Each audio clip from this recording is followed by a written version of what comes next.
Just minute, আমি পাই শুধু এটা।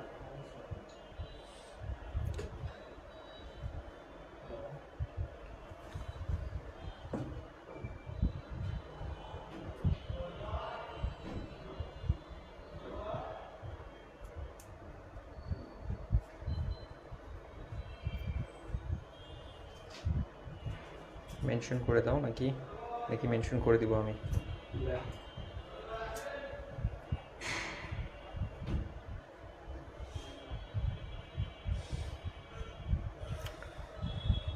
ওকে, জাস্ট মিনিট।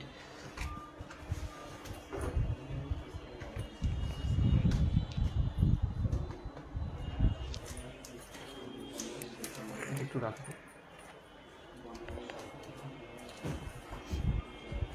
আসসালামু আলাইকুম, কি অবস্থা সবার, কেমন আছো? আশা করতেছি সবাই ভালো আছো। যারা এই মুহূর্তে আমার সাথে লাইভে যুক্ত আছো তোমাদের সবাইকে আজকের ক্লাসে স্বাগত জানাচ্ছি। ফার্স্ট অফ অল যারা ক্লাসে যুক্ত আছো তারা একটু কমেন্ট করো, আর তোমাদের ফ্রেন্ডদেরকে একটু দ্রুত মেনশন করে দাও। আচ্ছা, অনেকেই কমেন্ট করে ফেলছো। তানিন বলতেছে আসসালামু আলাইকুম ভাইয়া। ওয়ালাইকুম আসসালাম। প্রসঞ্জিৎ বলতেছে কেমন আছেন ভাই? আলহামদুলিল্লাহ ভালো আছি। তারপরে বৃষ্টি আক্তার বলতেছে আসসালামু আলাইকুম ভাইয়া। ওয়ালাইকুম আসসালাম। অবুচমন বলতেছে আসসালামু আলাইকুম। ওয়ালাইকুম আসসালাম। রকি বলতেছে আসসালামু আলাইকুম। ওয়ালাইকুম আসসালাম। এরপরে মরিয়ম বিনতে জাকির বলতেছে আসসালামু আলাইকুম। লাবণী বলতেছে কেমন আছেন? ওয়ালাইকুম আসসালাম, আলহামদুলিল্লাহ ভালো আছি। তোমাদের সবার কি খবর একটু জানাও আমাকে, সবাই কেমন আছো তোমরা? আচ্ছা, অঙ্কিতা মণ্ডল বলতেছে কেমন আছেন ভাইয়া? ভালো আছি আলহামদুলিল্লাহ। তারপরে রাজিন বলতেছে আসসালামু আলাইকুম। ওয়ালাইকুম আসসালাম। কমেন্ট নিচে চলে যাচ্ছে আর কি। আচ্ছা, সাদিয়া রহমান বলতেছে আসসালামু আলাইকুম। মিষ্টি মনি আসসালামু আলাইকুম। ওয়ালাইকুম আসসালাম।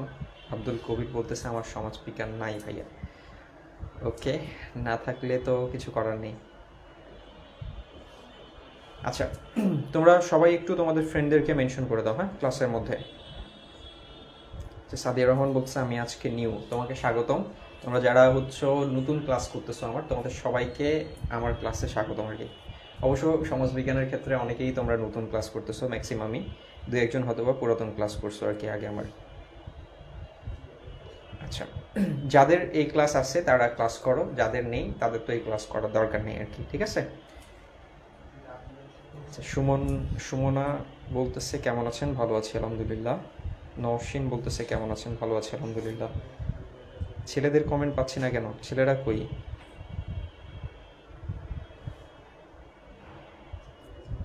আচ্ছা আচ্ছা, ঠিক আছে। মামুন রানা বলতেছে আসসালামু আলাইকুম। ওয়ালাইকুম আসসালাম। ওকে ওকে ওকে, ঠিক আছে। তাহলে দেখো তোমরা অনেকেই চলে আসছো মোটামুটি, তোমাদের ফ্রেন্ডদেরকে একটু মেনশন করে দাও হ্যাঁ ক্লাসের মধ্যে। সো আমরা হচ্ছে তাহলে ক্লাসের দিকে একটু চলে যাই। সো আমরা আজকের ক্লাসে যেটা নিয়ে আলোচনা করব সেটা কি বলতো, সমাজবিজ্ঞান নিয়ে আলোচনা করব, ঠিক আছে? তোমাদের আজকে হচ্ছে কি হবে, সমাজবিজ্ঞান ক্লাস হবে। স্বপ্নপূরণ প্রিমিয়াম ব্যাচ 2.0 এই যে গ্রুপটা, এই গ্রুপের মধ্যে আমাদের আজকে সমাজবিজ্ঞানের প্রথম ক্লাস হবে আর কি।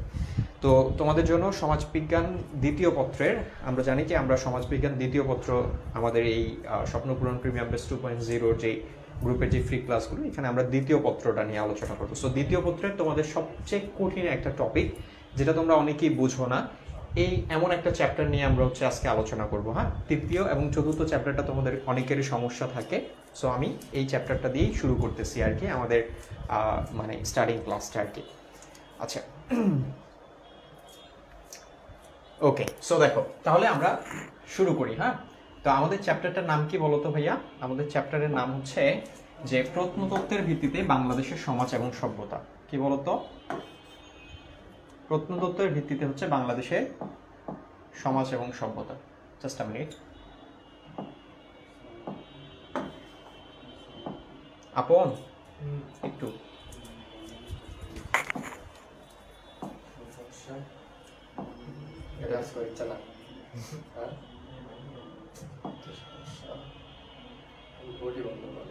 পুরোটাই না লিখলে তো সমস্যা হবে।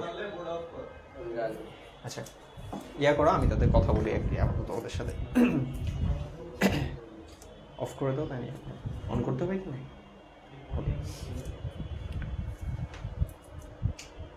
আচ্ছা ভাইয়া, আপনার এই ক্লাসটা আগেও করছি। আচ্ছা আগেও করছো, সমস্যা নাই, এখানেও করাবো নতুন করে আর কি, এখানেও করো, রিভাইজ হয়ে যাবে তোমার ক্ষেত্রে আরেকবার। হ্যাঁ আচ্ছা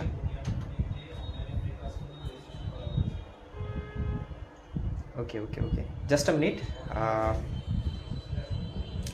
বোর্ডে হচ্ছে অনেকক্ষণ ধরে ক্লাস চলতেছিল আর কি, যে কারণে ধরো পেন কাজ করতেছে না, সো ওই জন্য বোর্ডটা অফ করে দেন অন করতেছি আর কি। শুরু করবো দ্রুতই। ওকে, তোমরা যাতে তোমাদের ফ্রেন্ডদেরকে একটু মেনশন করে দাও। হ্যাঁ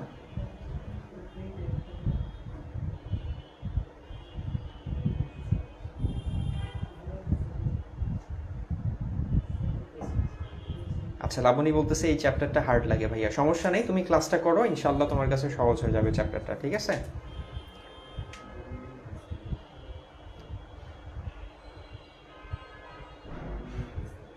জাস্ট আ মিনিট, আমরা জাস্ট স্লাইডটা প্লে দেন পড়ানোটা শুরু করে দিব। হ্যাঁ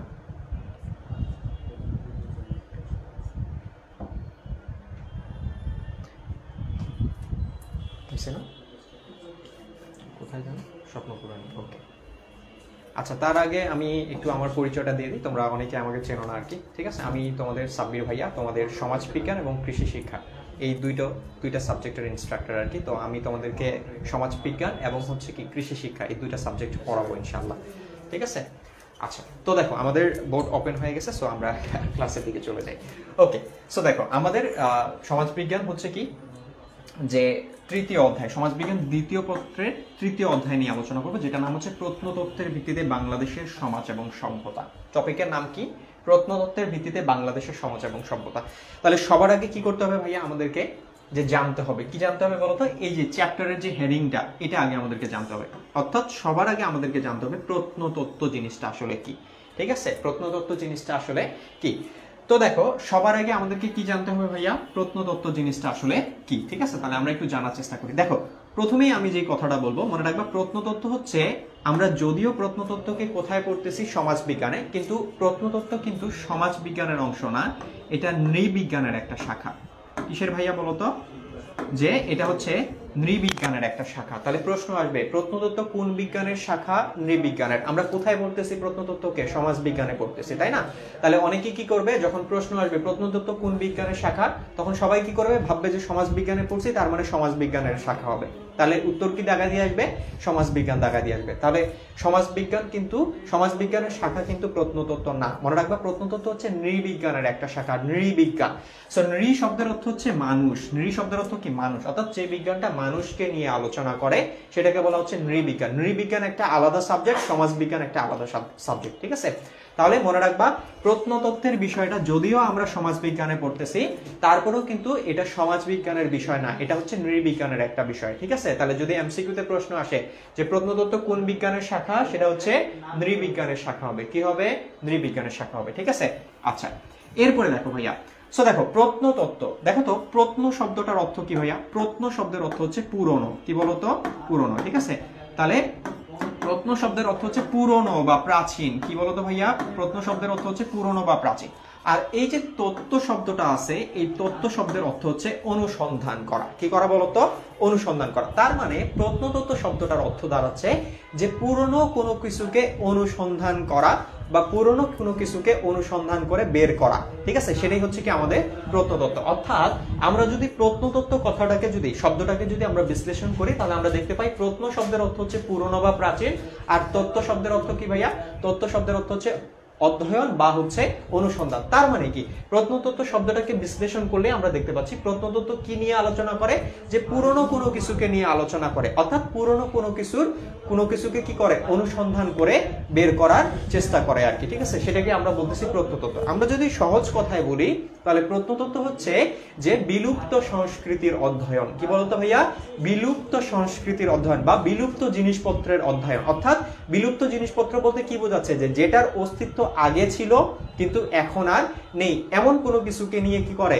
প্রত্নতত্ত্ব আলোচনা করে। অর্থাৎ প্রত্নতত্ত্ব এমন বিষয়গুলোকে নিয়ে আলোচনা করে যেটার অস্তিত্ব আগে ছিল এখন নেই আর কি। এই জন্য প্রত্নতত্ত্বকে বলা হচ্ছে বিলুপ্ত সংস্কৃতির অধ্যয়ন। অর্থাৎ যেই সংস্কৃতিগুলো আগে ছিল এখন নেই, এমন ধরনের সংস্কৃতিগুলোর ইতিহাস খুঁজে বের করা কি বলা হচ্ছে? প্রত্নতত্ত্ব আর কি। প্রত্নতত্ত্বের মূল উদ্দেশ্য যদি আমি বলি, মনে রাখবা প্রত্নতত্ত্বের মূল উদ্দেশ্য হচ্ছে প্রাচীন মানুষের ইতিহাস খুঁজে বের করা। কি করা ভাইয়া? প্রাচীন মানুষের ইতিহাস, অর্থাৎ প্রাচীন কালের যে রাজা বাদশাগুলো ছিল, প্রাচীন কালের যে মানুষটা ছিল, তারা আসলে মানে তাদের ইতিহাসটা খুঁজে বের করা। কেমন ধরনের ইতিহাস খুঁজে বের করা? যে তাদের অর্থনৈতিক জীবন কেমন ছিল, তাদের রাজনৈতিক জীবন কেমন ছিল, তারা কিভাবে বসবাস করত, কি ধরনের পোশাক ব্যবহার করত, তারা কি ধরনের তলোয়ার ব্যবহার করত, ঠিক আছে। তারপরে হচ্ছে তারা মানে কি বলবো যে তাদের আসবাবপত্রের জন্য কি ধরনের জিনিসপত্র মানে ব্যবহার করত, তাদের জীবনযাপন কেমন ছিল। এই যে ইতিহাসগুলো, এই ইতিহাসগুলো খুঁজে বের করাই হচ্ছে কি প্রত্নতত্ত্বের মূল উদ্দেশ্য। অর্থাৎ প্রত্নতত্ত্ব কি করে? প্রাচীন মানুষের ইতিহাস খুঁজে বের করে। কি করে ভাইয়া? প্রাচীন মানুষের ইতিহাস খুঁজে বের করে থাকে। তাহলে যদি প্রশ্ন আসে প্রত্নতত্ত্ব কি, তখন কি বলবো? প্রত্নতত্ত্ব হচ্ছে বিলুপ্ত সংস্কৃতির অধ্যয়ন। অর্থাৎ প্রত্নতত্ত্ব এমন বিষয়গুলোকে নিয়ে আলোচনা করে যেটার উপস্থিতি আগে ছিল কিন্তু এখন আর নেই। অর্থাৎ প্রত্নতত্ত্বের মূল উদ্দেশ্য হচ্ছে প্রাচীন মানুষের ইতিহাস খুঁজে বের করা। দেখো তো, প্রাচীন মানুষরা আমাদের আগে ছিল, প্রাচীন কালে ছিল, কিন্তু তারা কি এখন আর জীবিত আছে? নেই। অর্থাৎ যেটা আগে ছিল কিন্তু এখন আর নেই, এমন বিষয়গুলোর অধ্যয়ন, এমন বিষয়গুলোর ইতিহাস খুঁজে বের করে হচ্ছে আমাদের প্রত্নতত্ত্ব আর কি, ঠিক আছে। তাহলে প্রত্নতত্ত্ব কি? প্রত্নতত্ত্ব হচ্ছে বিলুপ্ত সংস্কৃতির অধ্যয়ন। অর্থাৎ যেই সংস্কৃতিটার উপস্থিতি আগে ছিল কিন্তু এখন আর নেই, এমন ধরনের জিনিসপত্রগুলোকে নিয়ে আসলে প্রত্নতত্ত্ব আলোচনা করে। এবং প্রত্নতত্ত্ব কোন বিজ্ঞানের শাখা? সেটা হচ্ছে, আমরা যদিও সমাজ বিজ্ঞানে প্রত্নতত্ত্বকে পড়তেছি, প্রত্নতত্ত্ব কিন্তু সমাজ বিজ্ঞানের শাখা না, এটা একটা নৃবিজ্ঞানের শাখা। তাহলে এমসিকিউতে প্রশ্ন আসবে প্রত্নতত্ত্ব কোন বিজ্ঞানের শাখা? নৃবিজ্ঞানের শাখা, ঠিক আছে। আচ্ছা, তাহলে আমি যেই কথাগুলো বললাম ওই কথাগুলোই তোমাদেরকে আমি একটু এমসিকিউ আকারে পয়েন্ট আউট করে দিই, হ্যাঁ। তাহলে এমসিকিউতে কাজে লাগবে। প্রশ্ন আসবে প্রত্ন শব্দের অর্থ কি? প্রত্ন শব্দের অর্থ হচ্ছে পুরনো বা প্রাচীন। এরপরে প্রশ্ন আসবে এমসিকিউতে তত্ত্ব শব্দের অর্থ কি? তত্ত্ব শব্দের অর্থ হচ্ছে অনুসন্ধান বা অধ্যয়ন। তাহলে প্রত্নতত্ত্বটা কি যদি প্রশ্ন আসে জ্ঞানমূলকে? প্রত্নতত্ত্ব হচ্ছে পুরনো কোনো কিছুকে খুঁজে বের করা বা অনুসন্ধান করাই হচ্ছে কি আমাদের প্রত্নতত্ত্ব। অথবা আমরা যদি আরো সংজ্ঞা দিতে চাই ভালোভাবে, তাহলে আমরা বলতে পারি প্রত্নতত্ত্ব হচ্ছে বিলুপ্ত সংস্কৃতির অধ্যয়ন। কি বলতো? এই যে দেখো, বিলুপ্ত সংস্কৃতির অধ্যয়ন, অর্থাৎ যেই সংস্কৃতির উপস্থিতি আগে ছিল বা যেই জিনিসটা আগে ছিল কিন্তু এখন আর নেই, এমন কোনো কিছুকে নিয়ে কি করে? প্রত্নতত্ত্ব আলোচনা করে। এরপরে আমি কি বলছি ভাইয়া? প্রত্নতত্ত্বের মূল উদ্দেশ্য কি? প্রত্নতত্ত্বের মূল উদ্দেশ্য বা মূল লক্ষ্যই হচ্ছে প্রাচীন মানুষের ইতিহাস খুঁজে বের করা। কি করা? প্রাচীন মানুষের ইতিহাস খুঁজে বের করা, ঠিক আছে। এরপরে আরেকটা জিনিস আমি কি বলছি? প্রত্নতত্ত্ব কোন বিজ্ঞানের শাখা ভাইয়া? এটা হচ্ছে নৃবিজ্ঞানের একটা শাখা। কোন বিজ্ঞানের? নৃবিজ্ঞানের একটা শাখা আর কি, ঠিক আছে। তাহলে আমি এতক্ষণ যতটুকু বললাম ততটুকু কিন্তু আমি এই জায়গাতে তুলে দিচ্ছি আর কি, ঠিক আছে। সুন্দরভাবে তোমরা এগুলো পড়ে নিবা, নোট করে নিবা, এমসিকিউর জন্য গুরুত্বপূর্ণ, কেমন? আচ্ছা, তাহলে দেখো এখন আমরা একটু দেখার চেষ্টা করি যে আমাদের এই যে প্রত্নতত্ত্বের যে বিষয়টা, হ্যাঁ, মনে রাখবা প্রত্নতত্ত্ব এর ইংরেজি প্রতিশব্দ হচ্ছে আর্কিওলজি, বা প্রত্নতত্ত্বের ইংরেজি হচ্ছে কি? আর্কিওলজি। এই আর্কিওলজি বানানটা কিন্তু গুরুত্বপূর্ণ, হ্যাঁ, এটা মনে রাখবা খুব ভালোভাবে। দেখো, ARCHAEOLOGY। সো এই আর্কিওলজি শব্দটা হচ্ছে ভালোভাবে কি করবা? মনে রাখবা আর কি, ঠিক আছে। এটা কোথায় আসবে? এডমিশনে আসে কিন্তু এই শব্দটা, যে আর্কিওলজি শব্দের অর্থ কি? প্রত্নতত্ত্ব এভাবেও আসে, অথবা স্পেলিং এ আসতে পারে এটা, ঠিক আছে, বানানে আসে আর কি। সো অনেক সময় স্পেলিং এ আসে আর্কিওলজি বানানটা, সো গুরুত্বপূর্ণ, মনে রাখিও। ওকে, সো দেখো প্রত্নতত্ত্বের ইংরেজি প্রতিশব্দ হচ্ছে আর্কিওলজি। কি বলতো ভাইয়া? আর্কিওলজি। এই আর্কিওলজি শব্দটা আসছে আমাদের কোন শব্দ থেকে? গ্রিক শব্দ থেকে। তাহলে প্রশ্ন আসবে এমসিকিউতে, আর্কিওলজি শব্দটা কোন শব্দ থেকে আসছে? গ্রিক শব্দ থেকে। গ্রিক কোন কোন শব্দ থেকে? দুইটা শব্দ থেকে আসছে, একটা হচ্ছে আর্খায়োস এবং হচ্ছে লজিয়া। কি বলতো? এই যে দেখো, আর্খায়োস এবং হচ্ছে লজিয়া, এই দুইটা গ্রিক শব্দ থেকে আর্কিওলজি শব্দটা আমাদের আসছে। তো দেখো, আর্খায়োস শব্দের অর্থ হচ্ছে প্রাচীন। কি বলতো ভাইয়া? প্রাচীন। আর লজিয়া শব্দের অর্থ হচ্ছে বিদ্যা। অর্থাৎ প্রত্নতত্ত্ব কি করে? প্রাচীন বিদ্যা, অর্থাৎ প্রাচীন কোনো কিছুকে নিয়ে কি করে? আলোচনা করে। অর্থাৎ প্রাচীন মানুষের ইতিহাস খুঁজে বের করে হচ্ছে আমাদের কি? প্রত্নতত্ত্ব আর কি। বোঝা গেছে? তাহলে এই হচ্ছে বিষয়। তাহলে এগুলো এমসিকিউর জন্য আসবে, কিন্তু খুব গুরুত্বপূর্ণ, মাথায় রাখবা। এখন আমরা একজন বিজ্ঞানীর, মানে একজন সমাজ বিজ্ঞানীর কি করবো? একজন নৃবিজ্ঞানীর, সমাজ বিজ্ঞানী না, এক্স্যাক্টলি নৃবিজ্ঞানীর আমরা একটা সংজ্ঞা দেখার চেষ্টা করব। সো আমাদের ইবি টেইলরের পুরো নাম কি? এডওয়ার্ড বার্নেট টেইলর, ঠিক আছে। তাহলে এই এডওয়ার্ড বার্নেট টেইলর, তার একটা বিখ্যাত গ্রন্থ আছে যেটার নাম হচ্ছে ডিকশনারি অফ অ্যানথ্রোপোলজি। তাহলে প্রশ্ন আসবে এমসিকিউতে, ডিকশনারি অফ অ্যানথ্রোপোলজি এই গ্রন্থটার লেখককে? সেটা হচ্ছে ইবি টেইলর। কে বলতো? ইবি টেইলর। তাহলে ইবি টেইলর কি বলতেছে প্রত্নতত্ত্ব সম্পর্কে? প্রত্নতত্ত্ব সম্পর্কে উনি বলতেছেন যে প্রত্নতত্ত্ব হচ্ছে নৃবিজ্ঞানের এমন একটা শাখা যেটা কি করে এমন সংস্কৃতির ইতিহাস রচনা করে যার অস্তিত্ব আর নেই। তার মানে আমি যেটা বললাম যে এটা এমন একটা বিষয়কে নিয়ে আলোচনা করে যেটার অস্তিত্ব আগে ছিল কিন্তু এখন আর নেই, এমন কিছুকে নিয়ে আলোচনা করে হচ্ছে প্রত্নতত্ত্ব। এক্স্যাক্টলি মূল বক্তব্য হচ্ছে যে প্রাচীন মানুষের ইতিহাস খুঁজে বের করে হচ্ছে প্রত্নতত্ত্ব, বা প্রত্নতত্ত্বের মূল কাজ হচ্ছে কি প্রাচীন মানুষের ইতিহাস খুঁজে বের করা আর কি। তাহলে এখান থেকে প্রশ্ন আসবে ডিকশনারি অফ অ্যানথ্রোপোলজি, এই গ্রন্থটা কার লেখা? সেটা হচ্ছে ইবি টেইলরের লেখা। এরপরে পাশাপাশি আরো গ্রন্থের ক্ষেত্রে আমি তোমাদেরকে পড়াইছিলাম, তো দেখো এখানে আরো কিছু গ্রন্থ আছে যেগুলো মনে রাখতে হবে, যেমন এই গ্রন্থটা গুরুত্বপূর্ণ, দি রিপাবলিক। দি রিপাবলিক এই গ্রন্থটার লেখক হচ্ছে প্লেটো। কে বলতো? প্লেটো। হ্যাঁ, প্লেটো। এটা আমরা কোথায় পড়বো? সমাজবিজ্ঞান প্রথম পত্রে যে প্রথম অধ্যায় আছে ওখানে পড়বো। দেখো এই গ্রন্থটা গুরুত্বপূর্ণ বেশি তোমাদের জন্য। পাশাপাশি আরেকটা গ্রন্থ আছে, এই যে দেখো ডাস ক্যাপিটাল। এটা হচ্ছে কার্ল মার্কসের লেখা একটা গ্রন্থ। কার বলতো? কার্ল মার্কসের। আচ্ছা, কার্ল মার্কসের লেখা আরেকটা গ্রন্থ আছে যেটা নাম হচ্ছে দেখো দি কমিউনিস্ট ম্যানিফেস্টো। দেখো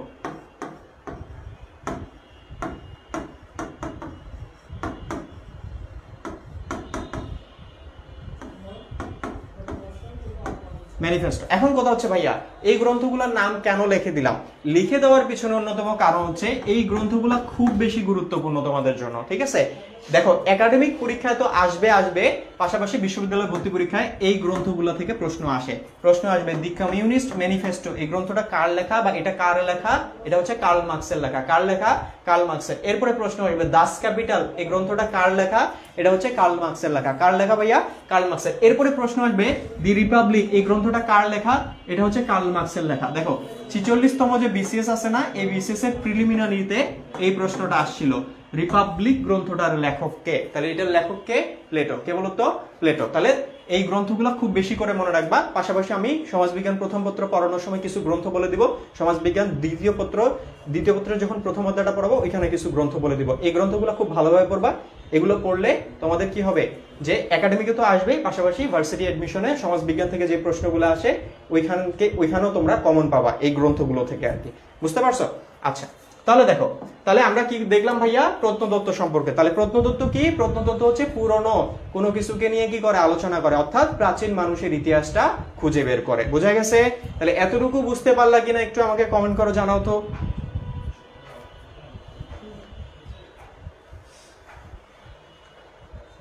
এতটুকু বুঝতে পারছো কিনা আমাকে জানাও। ওকে, লাভলি পল বলতেছে বুঝছি। ওকে, আচ্ছা। আফিফা জান্নাত মিশু বলতেছে জি ক্লিয়ার। ওকে, তানহা বলতেছে জি ভাইয়া। ওকে, অনন্যা বলতেছে ক্লিয়ার। জুবায়ের বলতেছে ক্লিয়ার। ওকে,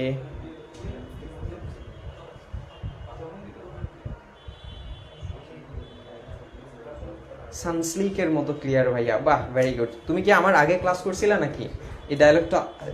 এই ডায়লগটা আমার ছিল যে কেমন ক্লিয়ার? সানস্লিকের মতো ক্লিয়ার, তাই না?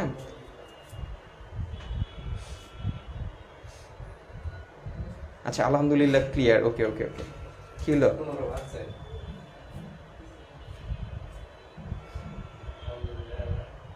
ওকে, কারো কোনো প্রশ্ন আছে এখানে? সবগুলো কমেন্ট দেখতে পাচ্ছি না রে, নিচে চলে যাচ্ছে।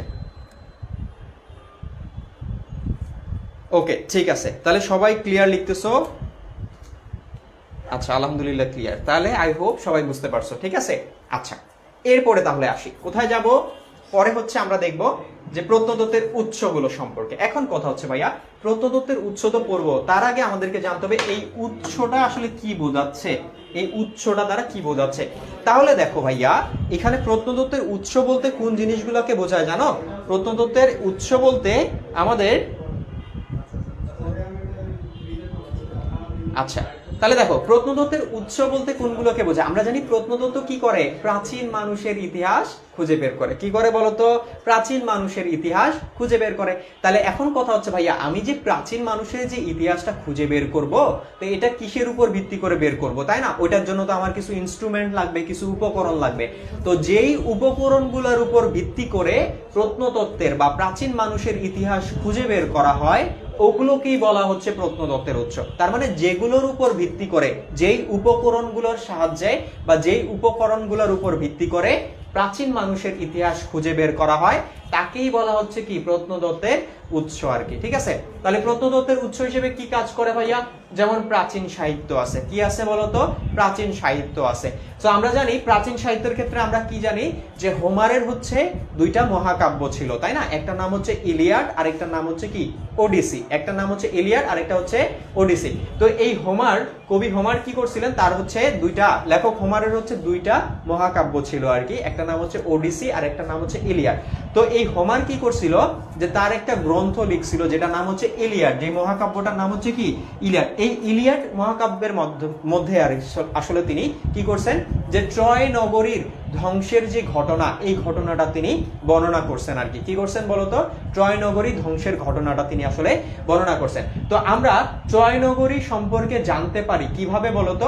এই যে দেখো হোমারের এই যে মহাকাব্যটা, এই মহাকাব্যটা মানে পড়ার মাধ্যমে। তাহলে ইলিয়াড মহাকাব্যের মধ্যে কি করছেন, যে হোমার হচ্ছে কি করছে, তার ইলিয়াড মহাকাব্যের মধ্যে ট্রয় নগরী ধ্বংসের যে বর্ণনা, সেই বর্ণনাটা তিনি কি করছেন, যে ওইখানে তুলে ধরছেন, এবং ট্রয় নগরীর যে অবস্থান, এই অবস্থানটা সম্পর্কে তিনি আসলে যে তুলে ধরছেন আর কি। ঠিক আছে, তো দেখো আমরা হোমারের যেই মানে গ্রন্থ ইলিয়াড, এই ইলিয়াড পড়ে কি করতে পারি বলতো ভাইয়া?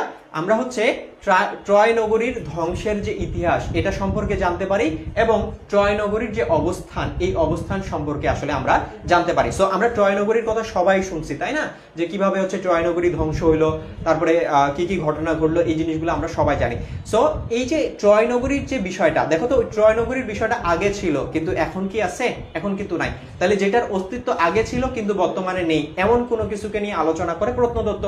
তাহলে দেখো প্রত্নতত্ত্বের উৎস হিসেবে কি কাজ করতেছে, যে প্রাচীন সাহিত্য। যেমন ইলিয়াড কি করছে, তার ইলিয়াড মানে হোমার কি করছে, তার যে ইলিয়াড যে মহাকাব্য আছে, এই মহাকাব্যের মধ্যে কি করছে, যে ট্রয় নগরীর ধ্বংসের যে ঘটনা, এই ঘটনাটা তিনি বর্ণনা করছেন, এবং ট্রয় নগরীর অবস্থান কোথায় ছিল সেই জিনিসটা তিনি এখানে তুলে ধরছেন। তো এই ইলিয়াড গ্রন্থটা পড়ার মাধ্যমে প্রত্নতাত্ত্বিকরা কি পায়, যে ট্রয় নগরীর অবস্থান সম্পর্কে তারা জানতে পারে আর কি। ঠিক আছে, তাহলে দেখো প্রাচীন সাহিত্য কি হচ্ছে, যে আমাদের প্রাচীন সাহিত্য কি হচ্ছে, যে প্রাচীন সাহিত্য হচ্ছে প্রাচীন মানুষের ইতিহাস খুঁজে বের করতে সহায়তা করতেছে। তাহলে ইলিয়াড পাঠের মাধ্যমে কি করতে পারি আমরা, যে প্রাচীন ট্রয় নগরী ধ্বংসের মানে ট্রয় নগরী ধ্বংসের যে ইতিহাস, এটা সম্পর্কে জানতে পারি, এবং ট্রয় নগরীর কি অবস্থান সম্পর্কে আমরা জানতে পারি। তার মানে দেখো প্রাচীন সাহিত্য কি করতেছে, প্রত্নতত্ত্বের উৎস হিসেবে কাজ করতেছে, মানে প্রাচীন কোনো কিছুর মানে ইতিহাস খুঁজে বের করতে কি করতেছে, সহায়তা করতেছে আর কি। আচ্ছা, এখানে একটা গুরুত্বপূর্ণ বিষয় হচ্ছে ভাইয়া, যে এখানে প্রশ্ন আসবে ট্রয় নগরীর অবস্থান কোথায়, কোথায় আসবে বিশ্ববিদ্যালয় ভর্তি পরীক্ষায়। তাহলে মনে রাখবা ট্রয় নগরীর অবস্থান হচ্ছে তুরস্কতে। কোথায় বলতো? তুরস্কতে। দেখবা বিশ্ববিদ্যালয় ভর্তি পরীক্ষায় এই প্রশ্নটা আসছিল। সো সমাজ বিজ্ঞান থেকে আসছে কিন্তু এটা। হ্যাঁ, তাহলে মনে রাখবা ট্রয় নগরীর অবস্থান কোথায় ভাইয়া, সেটা হচ্ছে তুরস্কতে। কোথায়? তুরস্কতে। খুব ভালোভাবে মনে রাখবা কিন্তু, কেমন? আচ্ছা, তাহলে দেখো, তাহলে কি হলো, প্রাচীন সাহিত্য হচ্ছে কি করতেছে আমাদের, যে প্রত্নতত্ত্বের উৎস হিসেবে কাজ করতেছে। তার মানে প্রাচীন সাহিত্য ইলিয়াড পড়ার মাধ্যমে আমরা কি জানতে পারতেছি, যে আমাদের ট্রয় নগরীর অবস্থান সম্পর্কে জানতে পারতেছি, বা ট্রয় নগরী ধ্বংস হওয়ার কারণগুলো সম্পর্কে আমরা জানতে পারতেছি আর কি। তাহলে প্রাচীন সাহিত্য কি করতেছে, প্রত্নতত্ত্বের উৎস হিসেবে, বা প্রাচীন সাহিত্য কি করতেছে, যে প্রাচীন কালের মানুষের ইতিহাস খুঁজে বের করতে সহায়তা করতেছে, তাই না?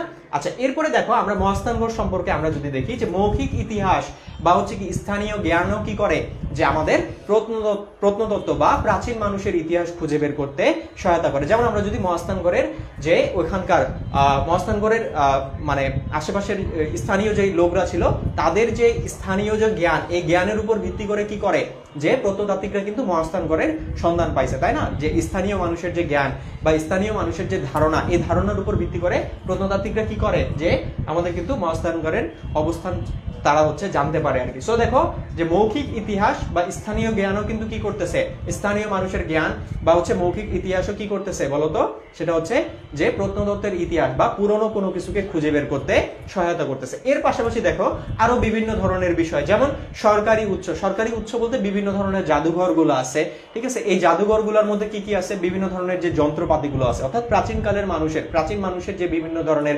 ব্যবহৃত যে যন্ত্রপাতিগুলো, ঠিক আছে, এই যন্ত্রপাতিগুলো আছে, এগুলো কি করে প্রত্নতাত্ত্বিকরা এই যন্ত্রগুলো, এই জিনিসপত্রগুলো কি করে, যে হচ্ছে গবেষণা করে, এই জিনিসপত্রগুলো নিয়ে তারা গবেষণা করে কি করে, তারা প্রাচীন মানুষের ইতিহাসটাকে খুঁজে বের করার চেষ্টা করে। অর্থাৎ তারা কিভাবে বসবাস করত, তারা কিভাবে জীবন যাপন করত, এই জিনিসগুলো তারা খুঁজে বের করার চেষ্টা করে থাকে আর কি। তাহলে দেখো বিভিন্ন ধরনের সরকারি উৎস বা বিভিন্ন ধরনের যন্ত্রপাতি, মৌখিক বা স্থানীয় জ্ঞান, ঠিক আছে, মৌখিক বা স্থানীয় মানুষের ধ্যান ধারণা, তারপরে প্রাচীন সাহিত্য, এগুলো কি করতেছে, প্রত্নতত্ত্বের উৎস হিসেবে কাজ করতেছে। অর্থাৎ প্রাচীন মানুষের ইতিহাস খুঁজে বের করতে সহায়তা করতেছে, অর্থাৎ প্রত্নতত্ত্বের উৎস হিসেবে কাজ করতেছে আর কি। ঠিক আছে, তাহলে এই হচ্ছে কি আমাদের প্রত্নতত্ত্বের উৎস। কি বলতো ভাইয়া, প্রত্নতত্ত্বের উৎস। এরপরে তোমাদের এমসিকিউর জন্য কয়েকটা বিষয় আসবে, আমি জাস্ট এখানে একটু বলে দিই তোমাদেরকে। ঠিক আছে, দেখো মনে রাখবা, লিখন শক্তির উপর ভিত্তি করে মানব ইতিহাসকে কয় ভাগে ভাগ করা হয়, 2 ভাগে ভাগ করা হয়। হ্যাঁ, একটা হচ্ছে পাথরের যুগ আর একটা হচ্ছে ধাতুর যুগ। তাহলে লিখন শক্তির উপর ভিত্তি করে যদি প্রশ্ন আসে এমসিকিউতে, ঠিক আছে, যে মানব ইতিহাসকে কয় ভাগে ভাগ করা হয়, 2 ভাগে, একটা পাথরের যুগ আর একটা কি, ধাতুর যুগ। এরপরে প্রশ্ন আসতে পারে এমসিকিউতে যে হাতিয়ারের ব্যবহারের উপর ভিত্তি করে মানব ইতিহাসকে কয় ভাগে ভাগ করা হয়, 3 ভাগে। মানে প্রত্নতাত্ত্বিকবিদরা হাতিয়ারের ব্যবহারের উপর ভিত্তি করে কি করে, যে মানব ইতিহাসকে তারা 3 ভাগে বিভক্ত করে। একটা হচ্ছে দেখো পুরনো প্রস্তর, একটা নব্য প্রস্তর আর একটা হচ্ছে ধাতুর যুগ। আবার কেউ বা হচ্ছে আমরা বলতে পারি যে কোন প্রত্নতাত্ত্বিকবিদ কি করছে, আবার এই যে ধাতুর যে যুগটা, এই যুগটাকে আবার 2 ভাগে বিভক্ত করছে, একটা হচ্ছে ব্রোঞ্জ যুগ আর একটা হচ্ছে লৌহ যুগ। তার মানে আমাদের এই চ্যাপ্টারের মধ্যে অনেকগুলা যুগ আছে আর কি। হ্যাঁ, সো এই যুগগুলো নিয়ে আমরা কি করব ভাইয়া, আলোচনা করব। তবে আমি তোমাদেরকে একটু বলে দিই, তো এই যে আমাদের এই যে চ্যাপ্টারটা, ঠিক আছে, সমাজবিজ্ঞান 2য় পত্রের যে 3য় অধ্যায়, এই চ্যাপ্টারের মধ্যে, আচ্ছা ভাইয়া নোট করতে প্রবলেম হয়, নোটটা তুমি হচ্ছে ক্লাসের রেকর্ডেড ক্লাস থেকে তুমি সুন্দর করে নিবা, কেমন? আরেকবার রেকর্ডেড ক্লাসটা দেখবা, দেখে নোটটা করবা, পাশাপাশি এখন টুকটাক করে রাখো আর আমার কথাগুলো শোনার চেষ্টা করো আর কি। সো দেখো ভাইয়া, আচ্ছা বই হচ্ছে অক্ষরপত্র, ঠিক আছে, অক্ষরপত্র বই থেকে পড়বা। অক্ষরপত্র বইয়ের মধ্যে খুব সাজানো গোছানো ভাবে দেওয়া আছে আর কি সবগুলো। সো এই বইটা পড়বা। এক্সামিনাররা যারা আছে এই অক্ষরপত্র বইটা তারা বেশি পরিমাণে ফলো করে, কারণ অক্ষরপত্র বইটা হচ্ছে ডক্টর সেলিনা আহমেদ ম্যামের লেখা একটা বই আর কি। ঠিক আছে, এই সেলিনা আহমেদ ম্যাম হচ্ছে খুলনা বিশ্ববিদ্যালয়ে যখন সমাজবিজ্ঞান বিভাগটা প্রতিষ্ঠা করা হয়, তখন ওই সমাজবিজ্ঞান বিভাগের উনি কি ছিলেন, যে প্রধান ছিলেন আর কি। ঠিক আছে, উনার লেখা একটা বই যেটার নাম হচ্ছে অক্ষরপত্র। এই বইটা অনেকেই ফলো করে আর কি, যেহেতু তিনি একজন একটা বিশ্ববিদ্যালয়ের মতো একটা জায়গায় তিনি একটা ডিপার্টমেন্টের প্রধান ছিলেন, প্রথম প্রধান আর কি। খুলনা বিশ্ববিদ্যালয়ে 2002 সালে সমাজবিজ্ঞান বিভাগটা কি করা হয়, প্রতিষ্ঠা করা হয়। ওই বিশ্ববিদ্যালয়ের তিনি ওই সময়কার কি ছিলেন, প্রধান ছিলেন, বিভাগীয় প্রধান। উনার লেখা একটা বই হচ্ছে অক্ষরপত্র। এই জন্য দেখবা যে এক্সামিনার যারা আছে ওরা অক্ষরপত্র বইটা বেশি ফলো করে। ঠিক আছে, সো এই অক্ষরপত্র বইটা তোমরা পড়ার চেষ্টা করবা, কেমন?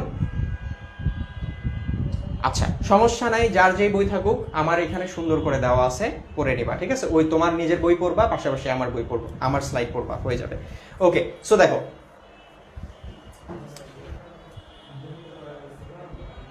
আচ্ছা, তাহলে দেখো ভাইয়া, আমরা এখানে যুগ কি বললাম, অনেকগুলা, 5টা যুগ পাবো। তার মধ্যে আমরা সবচেয়ে বেশি গুরুত্ব দিয়ে পড়বো কয়টা যুগকে, 3টা যুগকে। কয়টা?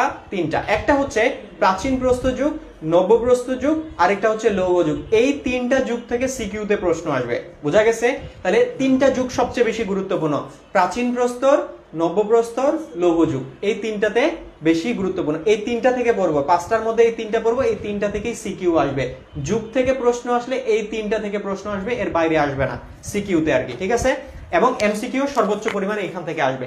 তাহলে ভাইয়া আসো, তাহলে আমরা একটু যুগের দিকে চলে যাই। হ্যাঁ, তাহলে আজকে যে যুগটা নিয়ে আলোচনা করব সেটার নাম হচ্ছে প্রাচীন প্রস্তর যুগ। কি বলতো ভাইয়া? প্রাচীন প্রস্তর যুগ। অর্থাৎ এখানে প্রস্তর মানে কি, প্রস্তর শব্দের অর্থ হচ্ছে পাথর, কি বলতো, পাথর। এখন কথা হচ্ছে ভাইয়া এটাকে প্রাচীন প্রস্তর যুগ কেন বলা হচ্ছে জানো? কারণ এখানে হাতিয়ার হিসেবে পাথর ব্যবহার করা হতো। কি ব্যবহার করা হতো?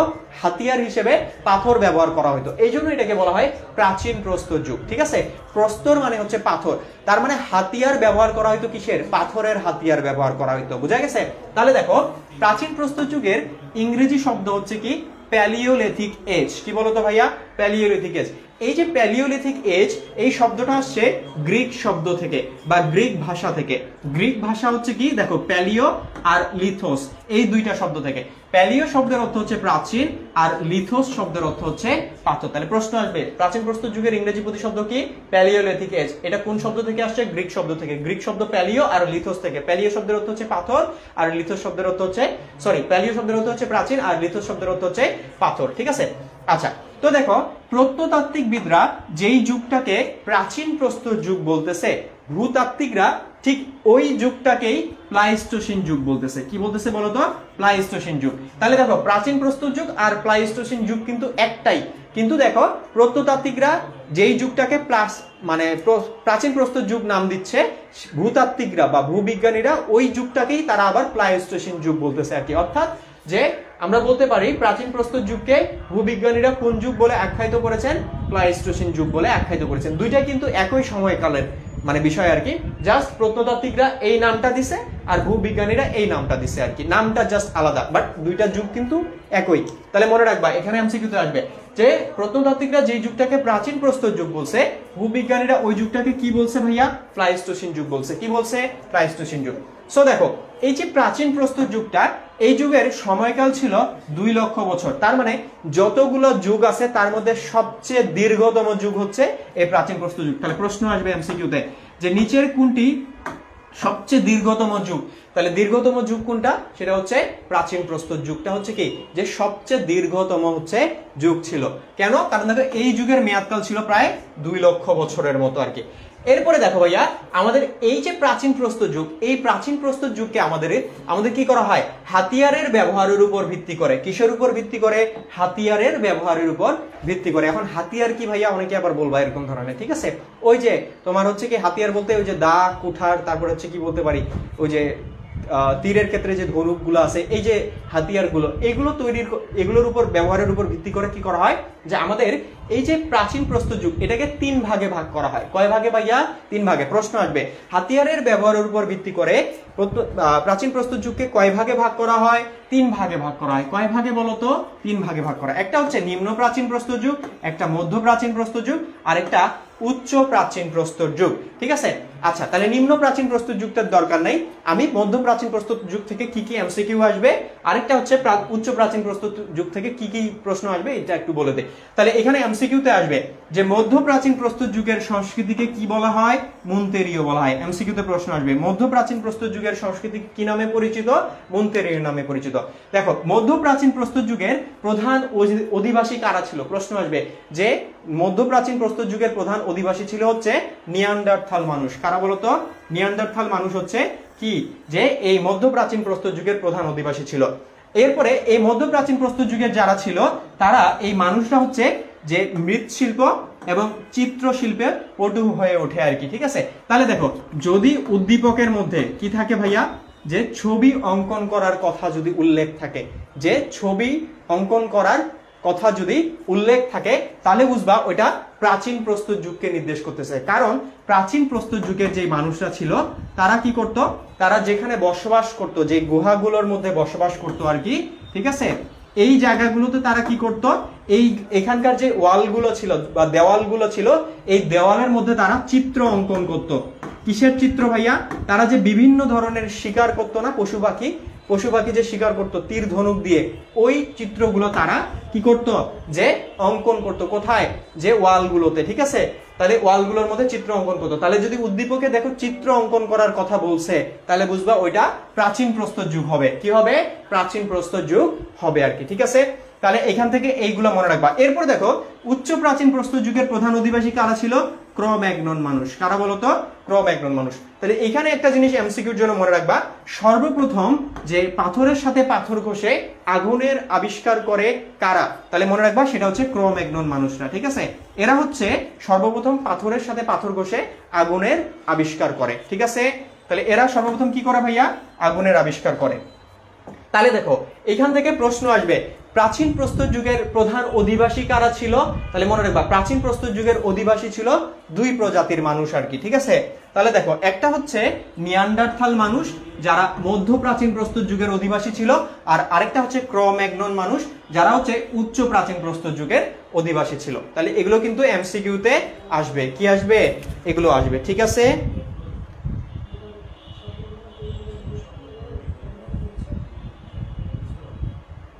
আচ্ছা, ক্লাসটা করো তাহলে বুঝতে পারবা, যে দেখবা ক্লাসের পড়া ক্লাসের মধ্যে মুখস্থ হয়ে গেছে তোমার, ঠিক আছে? আচ্ছা, সো দেখো ভাইয়া পরেরটাতে আসি। আমরা এখন বৈশিষ্ট্যগুলোতে যাব। কোথায় যাব? বৈশিষ্ট্যগুলোতে। আচ্ছা, এতটুকু বোঝা গেছে কিনা একটু আমাকে জানাও তো। এতটুকু বুঝছো কিনা একটু কমেন্টে জানাও তো। বলো তো ভাইয়া, এতটুকু বোঝা গেছে? যতটুকু ক্লাস নিছি বোঝা গেছে? প্রত্যেকটা লাইন ব্যাখ্যা করে পড়াইছি কিন্তু, ঠিক আছে? এইভাবেই পড়াবো আমি, প্রত্যেকটা লাইন এইভাবেই ব্যাখ্যা করে পড়াই।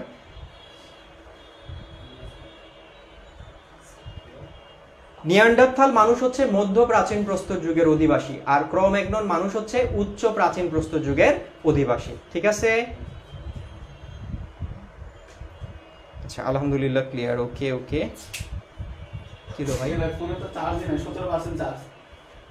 চার্জ তো মানে সমস্যা হয়েছে কি, ফোন টানতে পারতেছে না ক্লাস। চার্জের দিয়েও ক্লাস হচ্ছে, তারপর মনে করেন যে ক্লাস দেখবেন না বন্ধ হয়ে যাবে। বুঝতে পারছি। ওদেরকে বলে রাখি ক্লাস কোনো টাইমে বন্ধ হয়ে গেলে ক্লাস আজকের মতো এটা বা পরে বলে রাখি। ওকে, ঠিক আছে। আচ্ছা, তোমাদেরকে একটু বলে রাখি যে ফোনে হচ্ছে চার্জ একটু কম আছে আর কি। যদি ধরো লাইভ যদি কেটে যায় আর কি, কোনো কারণে যদি লাইভ কেটে যায়, যদি বন্ধ হয়ে যায় 7টার আগে আর কি, তাহলে বুঝবা যে এইখান থেকেই হচ্ছে আমাদের আজকের ক্লাসটা শেষ হবে আর কি। বুঝতে পারছো? 17% চার্জ আছে, 14%। আচ্ছা, কোন যুগগুলা ইম্পর্টেন্ট ভাইয়া? কোন যুগগুলা ইম্পর্টেন্ট? তিনটা যুগের কথা বলছি, ঠিক আছে? কয়টা যুগের কথা বলছি? তিনটা যুগের কথা বলছি। একটা হচ্ছে যে প্রাচীন প্রস্তর যুগ, নবপ্রস্তর যুগ আর লৌহ যুগ। এই তিনটা খুব ভালোভাবে পড়বা, এখান থেকে সিকিউতে আসবে। চলো এবার আমরা বৈশিষ্ট্যগুলো দেখার চেষ্টা করি। দেখো তোমাকে মানে কি বলবো, কষ্ট করে বই পড়ার লাগবে না, জাস্ট আমার বক্তব্যগুলো, আমার কথাগুলো শুনো, দেখবা এই বৈশিষ্ট্যগুলো তোমার মাথার মধ্যে সেট আপ হয়ে যাবে। আমি একটার সাথে আরেকটা লিঙ্ক করে পড়াবো তোমাকে। এখানে দেখো কি হচ্ছে। দেখো, প্রাচীন প্রস্তর যুগের মানুষের প্রধান বৈশিষ্ট্য হচ্ছে এরা খাদ্য সংগ্রহ করত, অর্থাৎ এরা ছিল সম্পূর্ণরূপে প্রকৃতির উপর নির্ভরশীল। কিসের উপর নির্ভরশীল ছিল ভাইয়া? প্রকৃতির উপর নির্ভরশীল ছিল।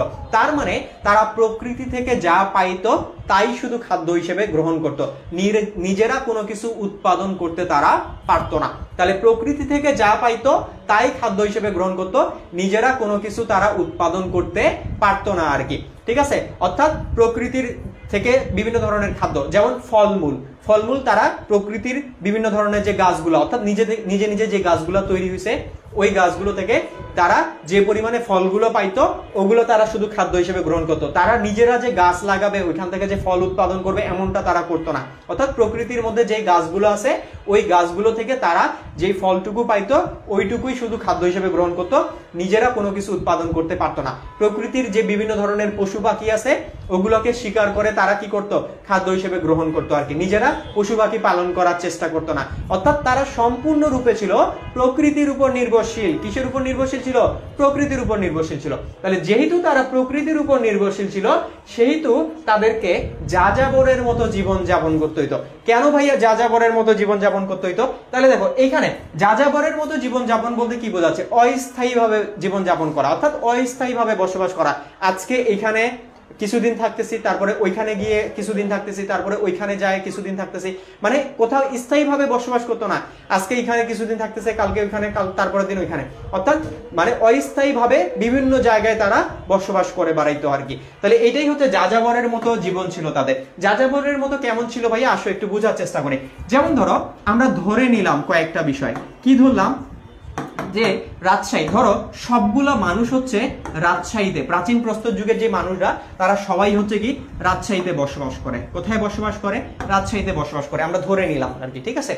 তো ধরো রাজশাহীতে যে বসবাস করে তারা কি করে? তারা তো নিজেরা কোনো কিছু উৎপাদন করতে পারে না, প্রকৃতি থেকে যা পায় তাই তারা খাদ্য হিসেবে গ্রহণ করে। অর্থাৎ রাজশাহীতে যতগুলা গাছ আছে এই গাছ থেকে তারা যে ফলমূলগুলো পায় ওগুলাই তারা খাদ্য হিসেবে গ্রহণ করে। আবার রাজশাহীর যত পশু পাখি আছে ওগুলাকেই তারা শিকার করে খাদ্য হিসেবে গ্রহণ করে। তো ধরলাম আমরা রাজশাহীতে আমাদের 100টার মতো কি আছে? গরু আছে। ধরলাম আমরা তারা শুধুমাত্র গরুর মাংসই খায়, এছাড়া আর অন্য কিছু খায় না আর কি। তো আমরা ধরলাম যে রাজশাহীতে কি আছে, যে ধরলাম যত ফলমূল বা হচ্ছে পশু পাখি আছে সবগুলোকে আমরা গরু হিসেবে ধরলাম আর কি, ঠিক আছে। তো ধরলাম রাজশাহীতে আমাদের কতগুলো গরু আছে ভাইয়া প্রকৃতিতে, মানে রাজশাহীতে কতগুলো পশু পাখি আছে? ধরো 100টা পশু পাখি আছে। কতগুলো পশু পাখি আছে? 100টা পশু পাখি আছে। তো ধরো এই 100টা পশু পাখি যদি প্রতিদিন একটা করে এই রাজশাহীতে বসবাসকৃত এই প্রাচীন প্রস্তর যুগের মানুষরা প্রতিদিন যদি একটা করে পশুকে জবাই করে হচ্ছে তারা খায়, তাহলে দেখবা 100 দিন পরে এসে এখানে কিন্তু খাদ্য শেষ হয়ে যাবে, তাই না? খাদ্য এখানে শেষ হয়ে যাবে, কারণ দেখো 100টা পশু পাখি আছে, তাহলে প্রতিদিন যদি একটা করে পশু তারা জবাই করে খায়, তাহলে 100 দিন পরে কি আর ওইখানে পশু থাকবে? তারা তো আর নিজেরা পশু পালন করে পশু উৎপাদন করতেছে না, তারা প্রকৃতি থেকে যতগুলা পশু আছে অতগুলা পশুকে তারা খাদ্য হিসেবে গ্রহণ করতেছে। তার মানে যদি প্রত্যেক দিন একটা করে পশুকে তারা জবাই করে খায়, তার মানে দেখবা যে আস্তে আস্তে কমতে কমতে দেখবা 100 দিন পরে তাদের এই জায়গাতে আর খাদ্য থাকবে না, অর্থাৎ এখানে তারা আর কোনো খাদ্য পাবে না। এখন কথা হচ্ছে যদি খাদ্য না পায় তারা রাজশাহীতে, যেহেতু তারা নিজেরা উৎপাদন করতে পারে না, আবার নিজেরা পশু পালনও করতে পারে না, তাহলে যেহেতু তারা এসব কিছু করতে পারে না, তার মানে এখানে যদি প্রকৃতি প্রদত্ত খাদ্যগুলো শেষ হয়ে যায় তাহলে তারা কি এখানে থাকবে না, কারণ খাবার ছাড়া তো মানুষ বেঁচে থাকতে পারবে না। সো পরে কি করবে ওরা হচ্ছে দেখো তখন কি করবে, এমন একটা জায়গার সন্ধান করবে যেখানে কি আছে, খাদ্যের যে উপস্থিতি আছে বা খাদ্য হচ্ছে যে বেশি পরিমাণে আছে, বা যে জায়গায় হচ্ছে কি যে পশু পাখি ভালো আছে, ফলমূল প্রকৃতির যে খাদ্যগুলো এগুলো তারা পর্যাপ্ত পরিমাণে পাবে। ফলে তারা কি করবে, যে ধরো তারা সন্ধান করলো একটা জায়গা, ধরো ঢাকাকে তারা সন্ধান করে খুঁজে পাইলো, তারা দেখলো যে এই ঢাকাতে কি আছে, যে 200টা পশু পাখি আছে আর কি। তো রাজশাহীতে তো খাবার শেষ, তখন তো এখানে ওরা বসবাস করবে না, এরা কি করবে, ঢাকাতে চলে যাবে, গিয়ে এখানে বসবাস করবে, করার পরে এখানকার যে ফলমূল পশু পাখি আছে এগুলোকে তারা খাদ্য হিসেবে গ্রহণ করবে। তো এইভাবে প্রতিদিন খাদ্য গ্রহণ করার ফলে ঢাকাতে একসময় কি হয়ে যাবে, পশু পাখি ফলমূল এগুলো শেষ হয়ে যাবে না, যখন এখানে শেষ হয়ে যাবে তখন এরা চলে যাবে অন্য একটা জায়গা, ধরো এরপর চলে যাবে দিনাজপুরে, এরপরে দিনাজপুরে গিয়ে এখানে কি করবে, যে এখানকার যে প্রাকৃতিক যে খাদ্যগুলো আছে পশু পাখি বা হচ্ছে কি ফলমূল এগুলো তারা খাদ্য গ্রহণ করবে। এরপর যখন দিনাজপুরে শেষ হবে তখন আবার অন্য একটা জায়গা যাবে। তার মানে দেখো কোথাও স্থায়ীভাবে বসবাস করতেছে না, খাদ্যের সন্ধানে এক জায়গা থেকে আরেক জায়গায় কি করতেছে, ঘুরে বেড়াচ্ছে। তার মানে যাযাবরের মতো জীবন যাপন করতেছে। কেমন ভাবে ভাইয়া? যাযাবরের মতো। তাহলে যেহেতু তারা প্রকৃতির উপর নির্ভরশীল ছিল সেহেতু তাদেরকে যাযাবরের মতো জীবন যাপন করতে হইতো। কেন ভাইয়া? খাদ্যের সন্ধানে তারা কি করত, যাযাবরের মতো জীবন যাপন করতো, এক স্থান থেকে আরেক স্থানে ছুটে বেড়াইতো। কিসের সন্ধানে? খাদ্যের সন্ধানে। যেহেতু তারা নিজেরা কোনো কিছু উৎপাদন করতে পারতো না, প্রকৃতির উপর তারা নির্ভরশীল ছিল, সেহেতু তারা কি, তারা হচ্ছে যে মানে খাদ্যের সন্ধানে যাযাবরের মতো জীবন যাপন করতো আর কি, ঠিক আছে। এরপরে এখানে এই যে মানে প্রাচীন প্রস্তর যুগে এখানে শ্রমের কোনো বিভাজন ছিল না ভাইয়া, অর্থাৎ এখানে শ্রম বিভাজন ছিল না, সবাই সমান কাজ করত, মানে কেউ মালিক কেউ শ্রমিক এরকম ধরনের বিষয় ছিল না, সবাই কি করত, সমানভাবে কাজ করতো আর কি, ঠিক আছে। মালিক শ্রেণিক এরকম ছিল না যে আমি হুকুম করবো এটা করো ওটা কর, এরকম ছিল না। এখানে সবাই সমান ছিল, সবাই সমানভাবে কাজ করত। এরপরে এরা কি করতো, দলবদ্ধভাবে বসবাস করতো ভাইয়া। কেন দলবদ্ধভাবে বসবাস করতো? কারণ দেখো এরা কি করতো, পশু শিকার করতো, তাই না, পশু শিকার করতো। এবং দেখো পশু শিকার করার ক্ষেত্রে তাদেরকে দলবদ্ধভাবে বসবাস করতে হইতো আর কি। ধরো তুমি একটা কি করতে যাবা, যে একটা তোমরা মানে কি পাইছো, একটা পশু পাইছো তোমাদের সামনে আর কি। ধরো প্রাচীন প্রস্তর যুগের যে মানুষরা ছিল আর কি, ওরা শিকার করার ক্ষেত্রে আর কি, হ্যাঁ, তারা হচ্ছে কি করতো, যেহেতু তারা পশু পাখি শিকার করতো সেহেতু তারা দলবদ্ধভাবে বসবাস করতো। যে ধরো একটা বাঘকে যদি তারা এখন শিকার করতে চায়, একটা বাঘকে যদি শিকার করতে একজন যায়, তাহলে উনি কি, ধরো যদি একটা বাঘকে শিকার করতে যদি ধরো একজন যায় আর কি, তাহলে বাঘকে কি সে শিকার করবে নাকি বাঘ তাকে শিকার করে ফেলবে? ধরো তুমি যদি বাঘকে শিকার করতে চাও, একাই যদি বাঘকে শিকার করতে চাও, তাহলে তুমি বাঘকে শিকার করবে নাকি বাঘ তোমাকে শিকার করে নেবে? বাঘ তোমাকে শিকার করে নেবে। তার মানে দেখো হিংস্র যে পশু পাখিগুলো আছে এগুলোর আক্রমণ থেকে রক্ষা পাওয়ার জন্য বা এগুলোকে শিকার করার ক্ষেত্রে তারা কি করতো, দলবদ্ধভাবে বসবাস করতো। এক্স্যাক্টলি হিংস্র যে পশু পাখি আছে তাদের আক্রমণ থেকে রক্ষা পাওয়ার জন্য তারা কি করতো ভাইয়া, যে দলবদ্ধভাবে বসবাস করতো আর কি। এরপরে দেখো ভাইয়া, এরপরে আসো, পরে হচ্ছে কি, পরে হচ্ছে এখানে জনসংখ্যার অপ্রতুলতা ছিল। কি ছিল? জনসংখ্যার অপ্রতুলতা। মানে কি অপ্রতুলতা? মানে কি জনসংখ্যা কম ছিল, লোকজন মারা যেত বেশি। কেন মারা যেত? কারণ দেখো এখানে তারা কি করতো, প্রকৃতি থেকে পশু পাখি শিকার করে সরাসরি ওই পশু পাখির মাংস তারা খাদ্য হিসেবে গ্রহণ করতো। আর আমরা জানি কাঁচা মাংসের মধ্যে কি থাকে, নানান ধরনের জীবাণু থাকে। সো এই জীবাণুগুলো থেকে কি হইতো, তারা নানান ধরনের রোগে আক্রান্ত হইতো। এবং ওই সময়ের চিকিৎসা ব্যবস্থা উন্নত মানের ছিল না, ফলে যে খুবই ছোটখাটো জ্বর, যেমন জ্বর, সর্দি, ঠিক আছে, এই ধরনের অসুস্থতা গুলোতেও কি হইতো, লোকজন মারা যাইতো আর কি। অর্থাৎ যে উন্নত চিকিৎসা ব্যবস্থা না থাকার কারণে এবং নানান ধরনের ডিজিজে তারা ভোগার কারণে তারা কি হইতো, যে মারা যাইতো। অর্থাৎ জনসংখ্যা কি হইতো, অপ্রতুলতা ছিল আর কি। অর্থাৎ জনসংখ্যা কম ছিল আর কি, লোকজন মারা যাইতো বেশি আর কি। বোঝা গেছে? আচ্ছা, এরপরে বলতেছে এখানে কোনো শ্রেণীহীনতা ছিল না। শ্রেণীহীনতা মানে কি, যেটা বললাম যে মালিক, শ্রমিক, ধনী, গরিব, এরকম কোনো শ্রেণী ছিল না। এখানে প্রত্যেকটা মানুষ সমান ছিল, সবাই সমান, ঠিক আছে, এরকম ধরনের বিষয় ছিল। এরপরে এরা কি করত, সমভোগ করত। ভাইয়া কি করতো বলতো, সমভোগ করত। সমভোগ মানে কি, যে তারা সবাই সমানভাবে ভোগ করত। সমানভাবে মানে কি, ধরো তুমি এক প্লেট খাবার খাবা, ও এক প্লেট খাবে, ও এক প্লেট, এরকম না, এরকম না। বিষয়টা হচ্ছে তোমার যার যতটুকু প্রয়োজন সে ততটুকু খাদ্য গ্রহণ করতো আর কি।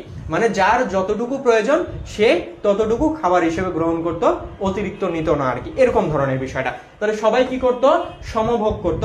এবং এই যুগের মানুষরা জাদুবিদ্যা পারতো আর কি, ঠিক আছে, জাদুবিদ্যায় তারা পারদর্শী ছিল। বুঝা গেছে? কিসে পারদর্শী ছিল ভাইয়া?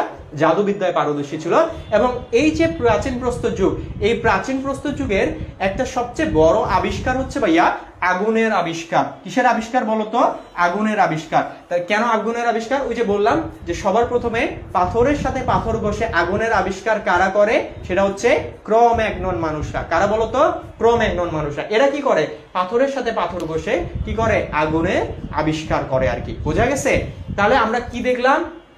এবং দেখো এই যুগের যে মানুষরা ছিল এদের কিন্তু কি ছিল না, যে কোনো ধরনের অক্ষর জ্ঞান ছিল না আর কি, ঠিক আছে। অর্থাৎ আমরা যেভাবে কথা বলতেছি এভাবে কথা বলতে পারতো না। ওরা কি করতো?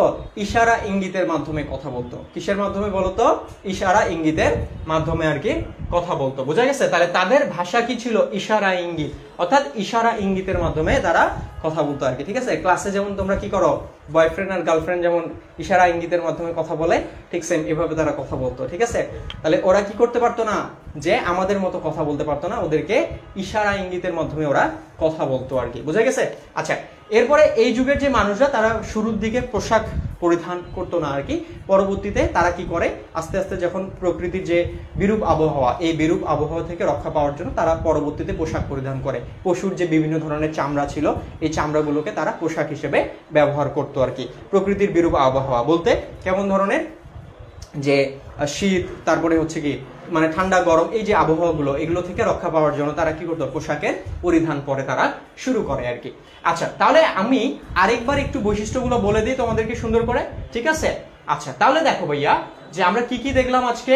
সো দেখো এখানে প্রথমে কি প্রাচীন প্রস্তর যুগের বৈশিষ্ট্য হচ্ছে এরা প্রকৃতির উপর নির্ভরশীল ছিল, নিজেরা কোনো কিছু উৎপাদন করতে পারতো না, প্রকৃতি থেকে যা পাইতো তাই খাদ্য হিসেবে গ্রহণ করতো। যেহেতু প্রকৃতির উপর নির্ভরশীল ছিল সেহেতু তাদেরকে যাযাবরের মতো জীবন যাপন করতে হইতো। অর্থাৎ তারা কোথাও স্থায়ীভাবে বসবাস করতে পারতো না, খাদ্যের সন্ধানে তাদেরকে এক জায়গা থেকে আরেক জায়গায় ছুটে বেড়াইতে হইতো। তার মানে তারা যাযাবরের মতো জীবন যাপন করতো। এবং এখানে কি ছিল, শ্রম বিভাজনের একটা অভাব ছিল। অর্থাৎ এখানে কোনো ধরনের শ্রম বিভাজন ছিল না, যে আমি মালিক তুমি শ্রমিক, বা ও শ্রমিক সে মালিক, এরকম ধরনের শ্রম বিভাজন ছিল না। এখানে প্রত্যেকটা মানুষ সমান ছিল এবং সবাই সমান কাজ করত। এরপরে এখানে মানুষ কি করতো, দলবদ্ধভাবে বসবাস করতো পশুর আক্রমণ থেকে, হিংস্র পশুর আক্রমণ থেকে রক্ষা পাওয়ার জন্য এখানে মানুষ দলবদ্ধভাবে কি করতো বলতো ভাইয়া, সেটা হচ্ছে বসবাস করতো আর কি, ঠিক আছে। আচ্ছা, এখানে কি ছিল, জনসংখ্যার একটা অপ্রতুলতা ছিল। অর্থাৎ এখানে মানুষ কি হতো, নানান ধরনের রোগে বা ডিজিজে হচ্ছে তারা কি হতো, মারা যাইতো আর কি, ঠিক আছে। জনসংখ্যার একটা অপ্রতুলতা ছিল। এখানে কোনো প্রকার শ্রেণী ছিল না আমাদের, মানে ধনী গরিব উঁচু নিচু এরকম কোনো ধরনের শ্রেণী ছিল না। এখানে প্রত্যেকটা মানুষ সমান ছিল, প্রত্যেকটা মানুষ সমান পরিমাণে ভোগ করতো। এরপরে এই যুগের মানুষরা হচ্ছে জাদুবিদ্যায় পারদর্শী ছিল। এবং এই যুগের সবচেয়ে গুরুত্বপূর্ণ আবিষ্কার হচ্ছে আগুনের আবিষ্কার। এই যুগের মানুষ কি করে, যে ক্রো-ম্যাগনন মানুষরা সর্বপ্রথম কি করে, যে পাথরের সাথে পাথর ঘষে আগুনের আবিষ্কার করে আর কি। এবং এই যুগের মানুষদের ভাষা ছিল অক্ষর জ্ঞানহীন, অর্থাৎ তারা ইশারা ইঙ্গিতের মাধ্যমে কথা বলতো আর কি। বোঝা গেছে? বুঝছো কিনা বলো তো? বৈশিষ্ট্যগুলো বোঝা গেছে?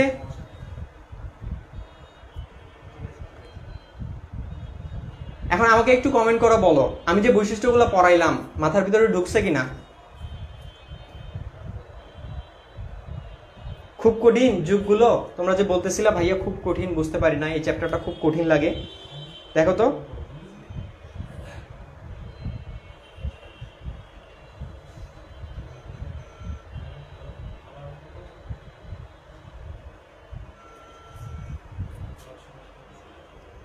আচ্ছা সবাই বলো তো, খুব কঠিন লাগতেছে ভাইয়া? শুরু থেকে পড়াবো?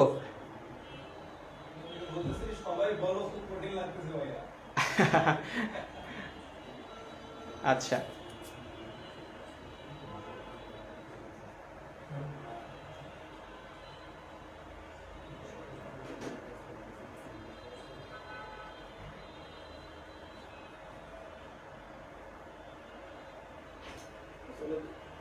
আচ্ছা চলো তো ভাইয়া আমরা একটা সিকিউ একটু সলভ করার চেষ্টা করি। দেখো তো এই যে সিকিউটা, হ্যাঁ আমি যেটা পড়াইলাম, আচ্ছা অনেক সহজ ছিল, ওকে ওকে সহজ লাগবে। ক্লাস করো প্রতিদিন নিয়মিত, আমার ক্লাস করবা, দেখবা সমাজবিজ্ঞান পানি হয়ে যাবে তোমার কাছে, ঠিক আছে? সমাজবিজ্ঞান, কৃষি শিক্ষা এগুলো পানি হয়ে যাবে তোমার কাছে, এতটুকু বলতে পারে। আমি যেদিন ওরিয়েন্টেশন ক্লাস নিয়ে আমি কি বলছিলাম, যে এই দুইটা তোমাদের কাছে পড়তে বোরিং লাগে, এই দুইটা সাবজেক্টকে তোমার ফেভারিট সাবজেক্ট বানানোর দায়িত্ব আমার। তোমার দায়িত্ব কি? শুধু ক্লাস করা, বুঝা গেছে? তুমি ক্লাস করবা, এই দুইটা সাবজেক্ট মানে এই দুইটা সবচেয়ে বোরিং একটা সাবজেক্ট আর কি, এই দুইটা বোরিং সাবজেক্টকে ইন্টারেস্টিং বানানোর দায়িত্ব আমার, ঠিক আছে? তোমরা শুধু ক্লাস করবা, এটাই, এর বাইরে আর কিছু না। আমি চেষ্টা করব সহজভাবে উপস্থাপন করার আর কি, হ্যাঁ। আচ্ছা সো দেখো আমরা একটু এই প্রশ্নটা সলভ করার দিকে যাই, হ্যাঁ। আমরা উদ্দীপকটা, আমাদের টার্গেট কি, উদ্দীপকটা ধরতে পারতেছি কিনা এই জিনিসটা দেখা, আমরা একটু দেখি। সো বলছে দেখো, প্রথমে আমাদেরকে প্রশ্ন করছে কি, প্রশ্নটা আমরা একটু দেখে নেই। বলছে দেখো উদ্দীপকে মানুষের প্রথম পর্যায়ের জীবনধারা কোন যুগকে নির্দেশ করছে ব্যাখ্যা করো। এরপরে উদ্দীপকে উল্লেখিত বিশেষ উদ্ভাবনটি মানব সভ্যতার বিকাশে বিশেষ ভূমিকা রেখেছে। সো এই প্রশ্নটা আমরা একটু দেখে নিলাম, হ্যাঁ। তাহলে কি হবে, উদ্দীপকটা ধরতে আমাদের সহজ হবে। সো দেখো প্রথমে কি বলতেছে ভাইয়া, বলছে সমাজবিজ্ঞানের শিক্ষক হাসিব সাহেব অভিমত, বলা হাসিব সাহেবের অভিমত কি, তিনি বলতেছেন যে প্রথম পর্যায়ে, অর্থাৎ প্রথম পর্যায়ে কি হইতো, মানুষ ফলমূল সংগ্রহ করত। মানুষ কি করত, ফলমূল সংগ্রহ করত, প্রকৃতি থেকে ফলমূল সংগ্রহ করত। এরপরে পশু শিকার করার প্রয়োজনে তারা কি করত, এক স্থান থেকে অন্য স্থানে ঘুরে বেড়াতো, তার মানে যাযাবরের মতো জীবন যাপন করতো, তাই না? তাহলে এটা ছিল প্রথম পর্যায়ে। তাহলে সমাজবিজ্ঞানের শিক্ষক হাসিব সাহেব কি বলতেছেন, যে এখানে প্রথম পর্যায়ে কি করত, প্রথম পর্যায়ে মানুষ হচ্ছে ফলমূল সংগ্রহ করত, পশু শিকার করত, ঠিক আছে? এবং কি করত, পশু শিকার করার প্রয়োজনে তারা এক স্থান থেকে আরেক স্থানে কি করতো ভাইয়া, যে যাযাবরের মতো তারা ঘুরে বেড়াতো আর কি। এরপরে বলছে দেখো পরবর্তী পর্যায়ে, মানে এটা দ্বিতীয় পর্যায়ে আর কি, হ্যাঁ। প্রথম পর্যায়ে কি করত, ফলমূল সংগ্রহ করত, পশু শিকার করত, পশু শিকার করার জন্য এক স্থান থেকে অন্য স্থানে ঘুরে বেড়াইতো, এটা ছিল প্রথম পর্যায়ে। দ্বিতীয় পর্যায়ে কি বলছে, বলছে পরবর্তী পর্যায়ে একটি বিশেষ উদ্ভাবন সমাজের এক মহাবিপ্লব ঘটায়, ঠিক আছে? একটা বিশেষ উদ্ভাবন সমাজে একটা মহাবিপ্লব ঘটায়। এরপরে বলতেছে দেখো যাযাবর জীবন উৎপাদন পরিবার সহ সর্বত্র এর প্রভাব পড়ে, খাদ্য সংগ্রহকারী মানুষ খাদ্য উৎপাদনকারীতে পরিণত হয়। তাহলে এই যে দ্বিতীয় যে পর্যায়টা, এটা কিন্তু আমি এখনো পড়াইনি তোমাদেরকে, হ্যাঁ। এটা যখন পরবর্তী দিনে আমি যখন পড়াবো তখন আমি তোমাদেরকে এটা বলবো।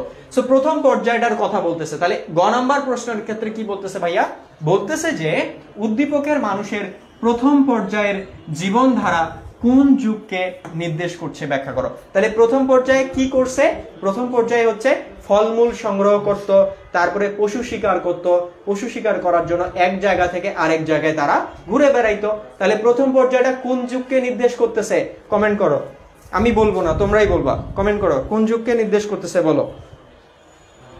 প্রথমটা কোন যুগকে নির্দেশ করতেছে বলো।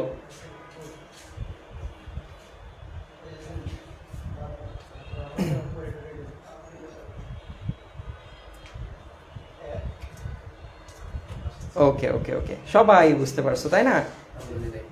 হ্যাঁ বুঝো নাই, এখানে আসো তোমাকে বুঝাইতেছি। আচ্ছা সবাই বলতেছে প্রাচীন প্রস্তুত যুগ, তার মানে সবাই বুঝে গেছে তাই না? ক্লাসে না বোঝায় কিচ্ছু নাই। সো আমরা সবাই বুঝে গেছি যে এটা কি হবে, প্রাচীন প্রস্তর যুগ হবে, তাই না? কারণ দেখো প্রাচীন প্রস্তর যুগে কি ছিল ভাইয়া, প্রাচীন প্রস্তর যুগের মানুষ প্রকৃতির উপর নির্ভরশীল ছিল। তার মানে প্রকৃতি থেকে তারা যা পাইতো, ফলমূল পশু পাখি যা পাইতো তাই তারা খাদ্য হিসেবে গ্রহণ করত। এরপরে কি করত, এরপরে হচ্ছে প্রকৃতি থেকে তারা খাদ্য গ্রহণ করত, ফলমূল গ্রহণ করতো।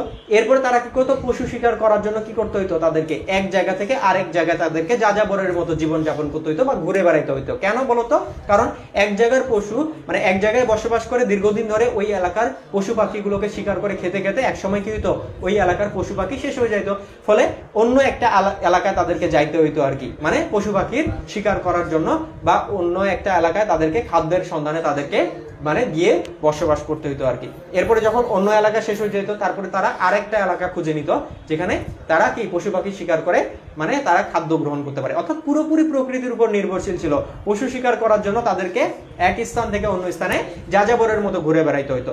সো এটা কোন যুগকে নির্দেশ করতেছে, প্রাচীন প্রস্তর যুগকে নির্দেশ করতেছে, তাই না? সো কোন যুগকে বলতো, সেটা হচ্ছে প্রাচীন প্রস্তর যুগকে নির্দেশ করতেছে। কি বলছে, প্রাচীন প্রস্তর যুগে, তাই না? ভাইয়া আপনার হাসি অনেক সুন্দর, আর লজ্জা দিও না।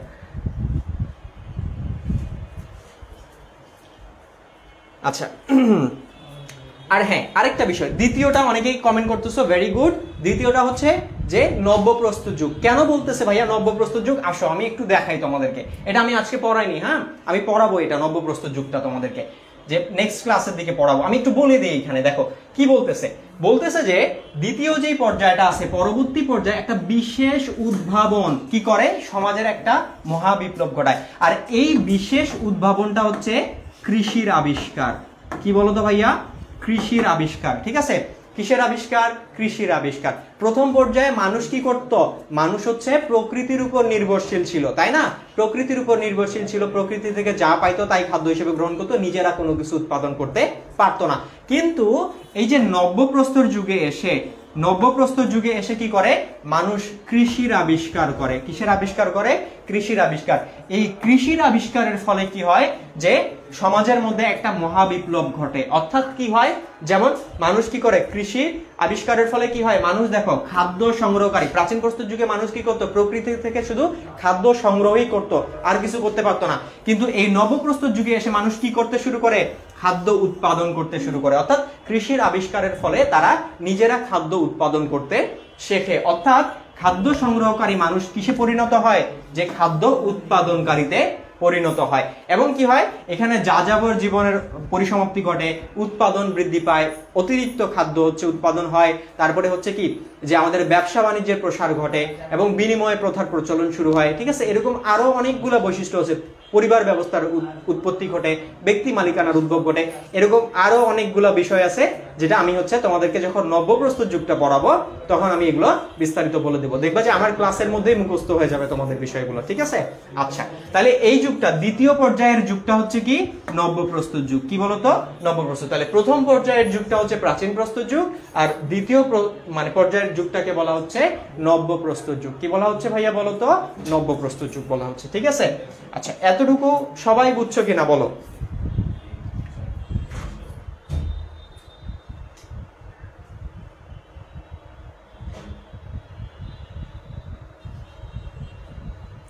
হ্যাঁ, উৎপাদনকারীদের, খাদ্য সংগ্রহকারী মানুষ কি হয়, যে খাদ্য উৎপাদনকারীতে পরিণত হয় আর কি। বোঝা গেছে? আচ্ছা,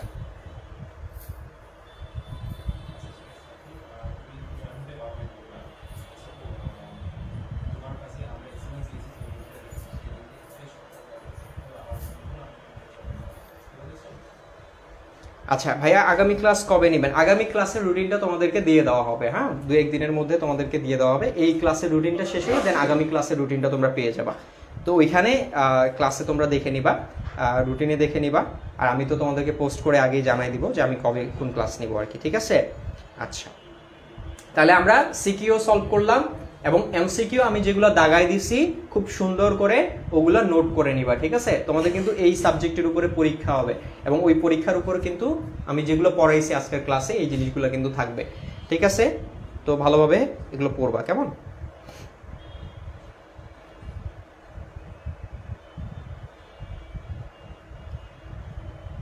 আচ্ছা, কারো কোনো প্রশ্ন থাকলে জিজ্ঞেস করতে পারো। আচ্ছা ভাইয়া, আজকে কি আর কোনো ক্লাস আছে? হ্যাঁ অবশ্যই আজকে ক্লাস আছে, এরপরে তোমাদের সমাজকর্ম ক্লাস হবে।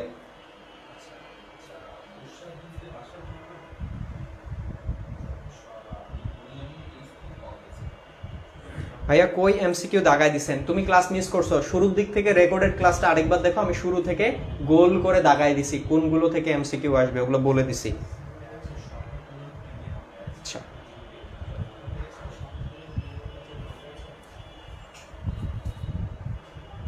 আচ্ছা ভাইয়া, আপনার নাম কি? আচ্ছা আমার নাম বলে দেই, যে আমার নাম হচ্ছে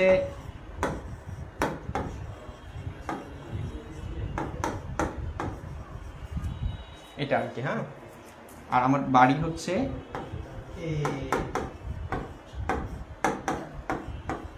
ভাই, নেক্সট ক্লাস কার? দিনাজপুরে, হ্যাঁ দিনাজপুরের বিরলে বাড়ি, বিরলে এক্স্যাক্টলি হচ্ছে বিরলে বাড়ি। আর পুরী হচ্ছে 4th ইয়ারে আর কি, সেটা হচ্ছে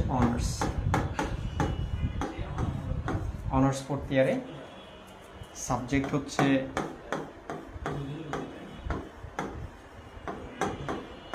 ইকোনমিক্স, আর শিক্ষা প্রতিষ্ঠান হচ্ছে এটা।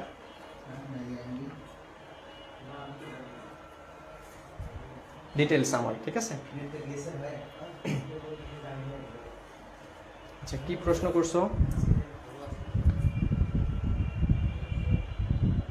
সমাজকর্ম ক্লাসের পরে কি কোনো ক্লাস আছে? হ্যাঁ আইসিটি ক্লাস আছে তোমাদের এরপরে আবার। দিনাজপুরের লিচু সাব্বির ভাই, হ্যাঁ দিনাজপুর।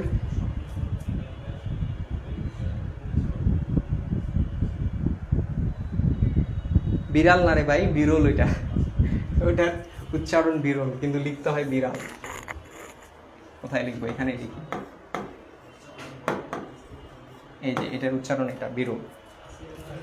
আচ্ছা পিডিএফ কখন দিবেন? পিডিএফ দিয়ে দিবে ভাইয়া, সমস্যা নেই, পিডিএফ দিয়ে দিবে তোমাদেরকে।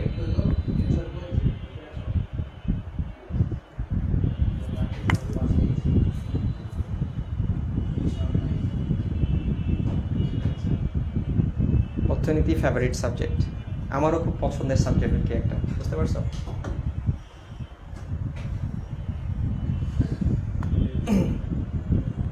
আচ্ছা ঠিক আছে, তাহলে তোমাদের সবার জন্য হচ্ছে শুভকামনা থাকলো।